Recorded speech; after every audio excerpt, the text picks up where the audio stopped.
Alfabetização.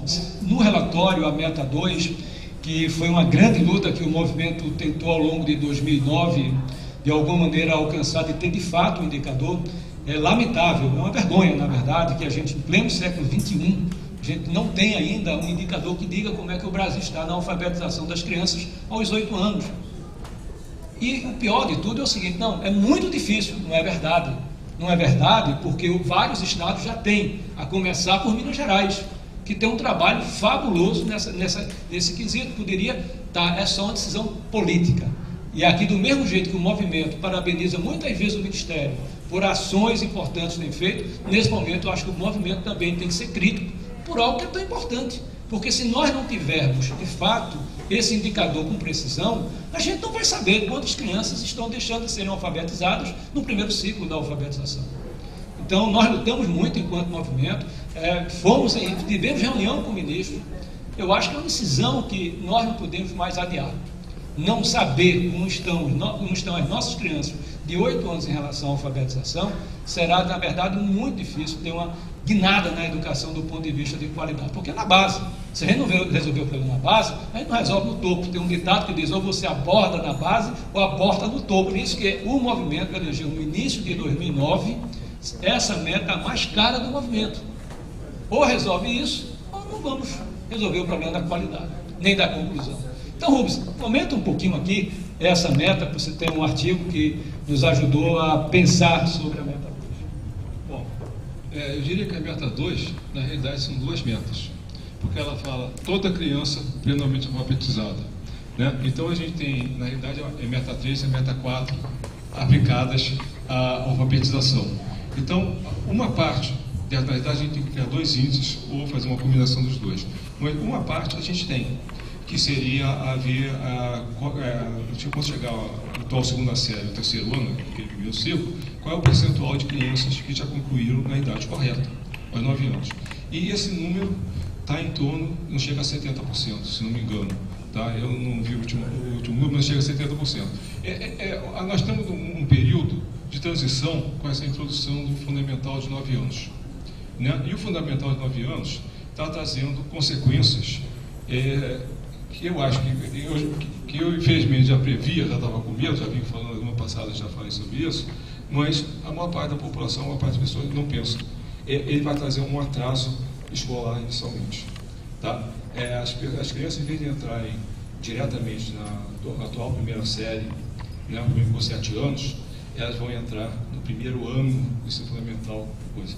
E trabalhando com dados do Censo Educacional de 2007 a 2008, eu já percebi, fazendo análise de fluxo, eu percebi uma queda do número de alunos novos na primeira série. Caiu de 3.300.000, 3.400.000, que é mais ou menos o tamanho de uma coorte, que mais ou menos o número que devia ser, para 2.800.000, 2.850.000. Tá? Então a gente já vê, e isso vai piorar ainda, antes de melhorar. Porque nós temos ainda boa parte do sistema escolar, somente no Norte e no Nordeste, ainda não entraram, até 2008, ainda não tinham entrado no sistema fundamental de 9 anos. E isso vai acontecer. Então a gente vai ter inicialmente um atraso. Tá? Um atraso maior em vez de melhorar.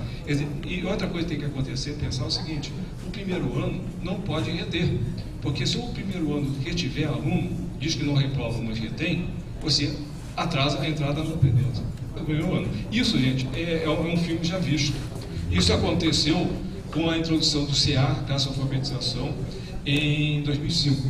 E o Estado, que é o modelo disso, é o Estado do Rio de Janeiro.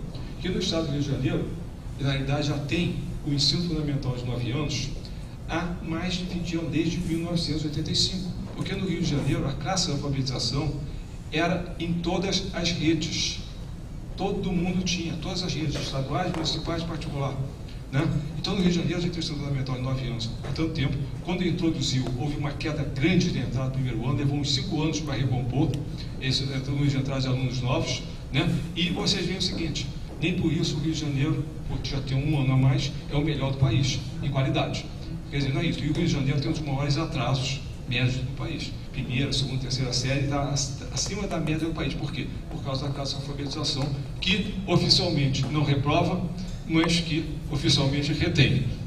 né? Então é o problema da nomenclatura, né? Muito faz de conta, e as palavras não são ditas realmente como são, né? É uma repetência grande, diz que não há, mas há, né? Então isso atrasa. Então isso a gente está vendo se filmes começar a ser repetido em larga escala, né, em todo o Brasil.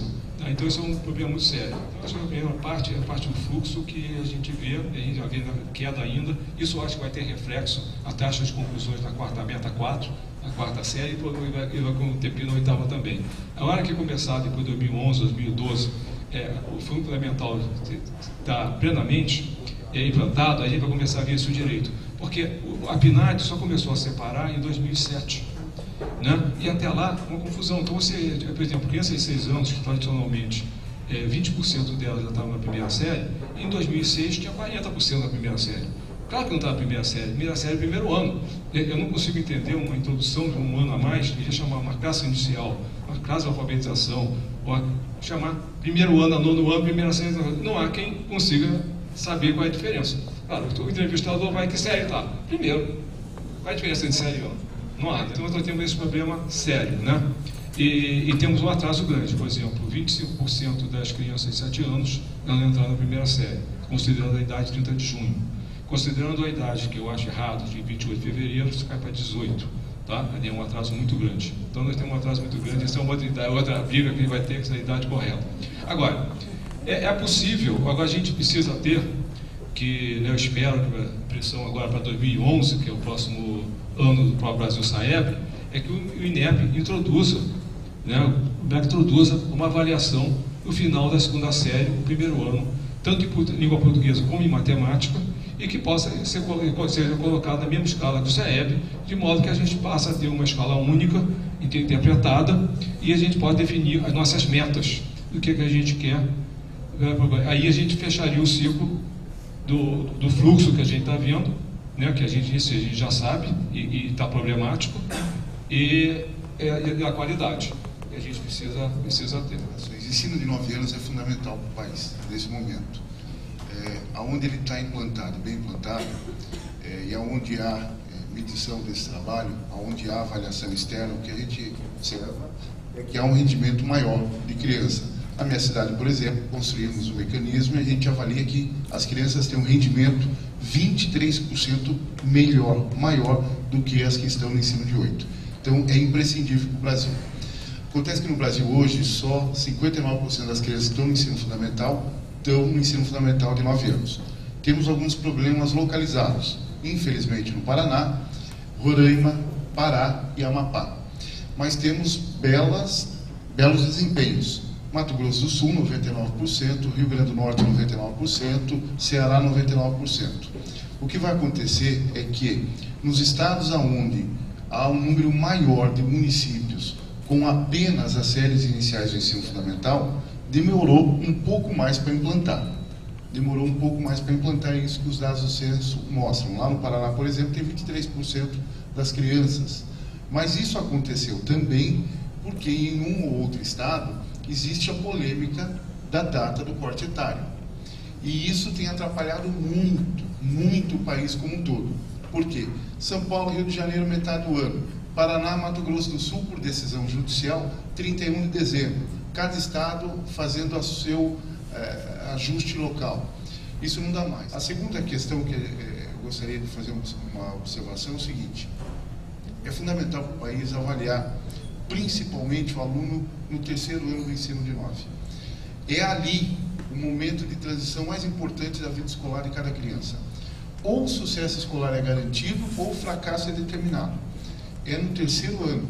E para isso, tem uma iniciativa do Unicef, que todos conhecem, que começou no Ceará, mas que foi estendida, está na terceira etapa, e a cidade de Teresina está fazendo hoje, que cruza a medição do conhecimento da criança, do desenvolvimento da criança, com os dados do par. E isso é fundamental para o Brasil hoje. É uma belíssima iniciativa. Ontem um dia o Unicef conversaram sobre isso, e hoje vamos conversar com a Fundação Então Social. Isso tem que ser expandido em larga escala.